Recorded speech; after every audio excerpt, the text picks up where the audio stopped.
моста на Харманли. Средновековен мост. И в Харманли се намира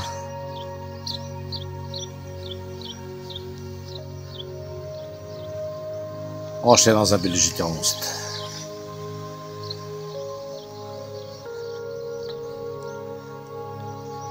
Керван-сарай. Открили са го преди години. Преди 2 години някъде го снимах. Тук имаше една порта желязна и беше забранено прехода по моста. Великия мимар Синан и строителите достижения на Сватовския мост. Много известен, най-известният. Ами той, който е строил джамията в Одрен. Да. Мимар Синан. Да. И много други. Да.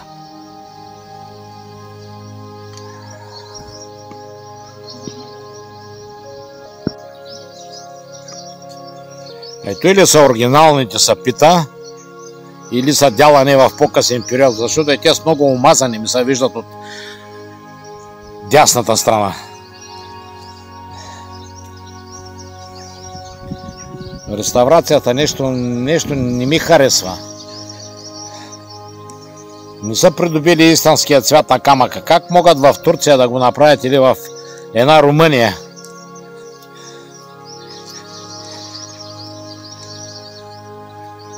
Попаднали са на същия цвят на камъка, там където е направена реконструкцията както трябва. Това дали е сечено в наше време?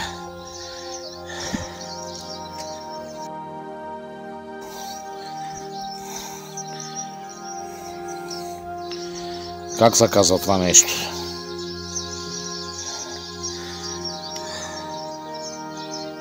Това е делан от едър пясъчник, понеже лесно се обработва.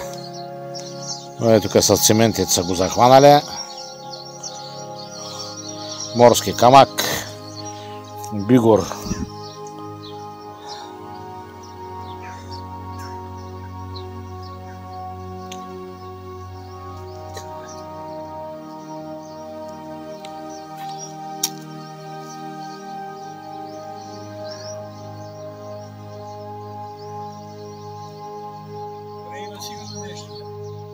Къде?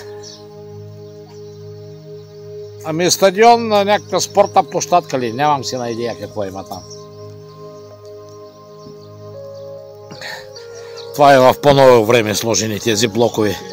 Личат старите блокове, ето ги. Добре, бе. Това са старите. Едър пясъчник и той от атмосферните условия и атмосферните влияния се е поизносил. Обаче ето като е отстрани, където е вдлъбнато, може би като са минали каруците и са го износили, опирали са в камъка, като че ли обаче пък много правилно е издялкано.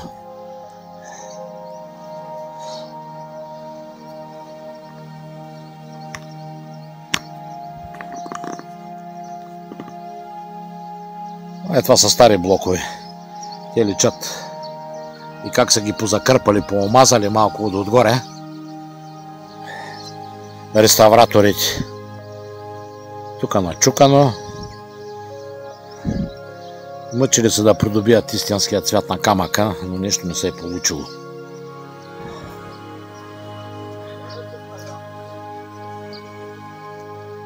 Едното е съда, другото е полицията. Срещу нас отдясно трябва да е полицията и пожарната. А това трябва да е съдът. Несериозна работа. Тя лампата ще падне. Цялата са клати. Страхотна работа са свършили. Археологията.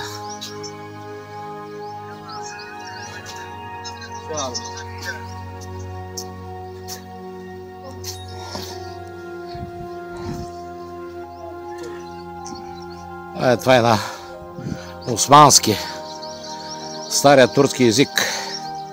Той е като на арабите, арабски.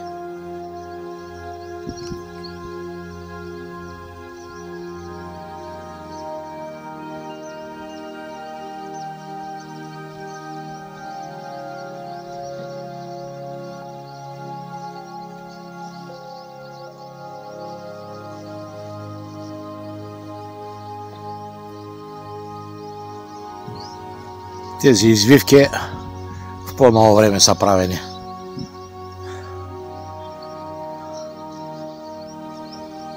Реконструиран, но не много добре.